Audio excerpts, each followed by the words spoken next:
Troy, Michigan Nature Center. Leo Ayrault, a man with a camera and a vision. A hidden gem, you could say. A place where Leo finds peace in the silence and the sounds of nature. A place where you can think about your past, your present, and your future. Leo may be young, but he has experienced more than people know. Coming from Japan, switching cultures, and making new friends. Coming here to America from Japan in the beginning was a little tough, adjusting to the culture. The cultural shock is definitely real. Going from a place where you take your shoes off in the front of the school to being able to wear whatever you want. Even after growing comfortable in America, Leo was hit with another tragedy, the death of his grandfather, David Ayrault, a man who blessed everyone with joy, but gave Leo two epiphanies to live by. I was spending worrying and being angry at the things I was lacking is time wasted appreciating and loving the things that I did possess. So I started to look at life and the glass as being half full rather than half empty. And from there, I went to his funeral, and so many people from different walks of life were there to celebrate this man's life, and they all came up to me to say, Leo, your grandpa made a positive impact in my life, and I was so grateful to have known him. And right then and there I realized my second epiphany is that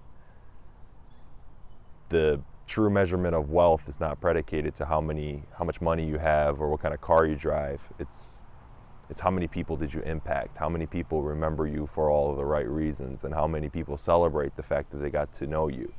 And from those experiences and the help of his mentors, his vision became more clear. I am grateful for a lot of mentors in my life, but in particular I would like to share wisdom that my mentor Mr. Willis has given me. Mr. Willis was a music producer actually. He went to Michigan State University. Older gentleman today. He's worked with Aretha Franklin, God rest her soul, James Brown, so Michael Jackson. So during that generation, he was a music producer during that time, and he worked a lot with the Motown records, and he had this hit record called Float On by the Floaters, and that song was the #1 hit record in the United States and over in the United Kingdom. And Mr. Willis gave me this advice that when he won that award and when he won that plaque, everybody in his neighborhood and everybody in his life came up to him and said, congratulations, you did it, you accomplished your goal, how is it that you feel?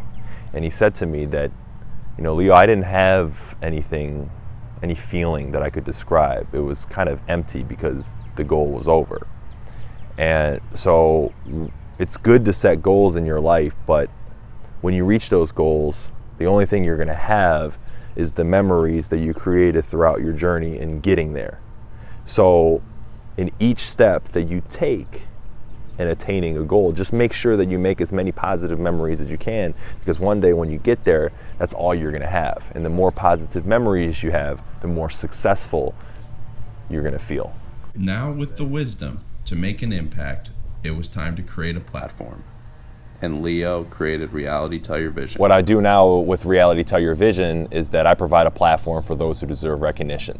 So anybody that's doing something positive to the community, something positive to the city of Detroit, something positive to children, those who are taking the time to give back, I amplify those people's voices. So it started off by doing Don Carey's camp. Don Carey is a former Lions player who won the Walter Payton Player of the Year award, which is the community leader that each NFL team acknowledges. And Don and I did a huge camp sponsored by Ford Fund. And from there, that's when it really took off. I did Marvin Jones's camp with Pro Camp. I've done a lot of Lomas Brown's camps for his foundation. With all this success, what is next for Leo? Goal for Reality Tell Your Vision is to be bigger than that, to tell more and more stories, and hopefully there comes a day in which we can't do all of the work, where we can start to outsource more and more youngsters who want to be in this field, who may not have the opportunity, because I'm a firm believer of preparation meets opportunity meets success. So anybody who's doing the preparation work, just grinding it out for that one opportunity, I just want to make sure that I can provide that for them. So for me, I see Reality Television to be a big media company. We will continuously strive to tell more and more stories, and hopefully the amount of stories can equivalent to the amount of people who will be a part of this team/company as well. Leo has had this day to think about his past, but now it's time to make the present and create a better future.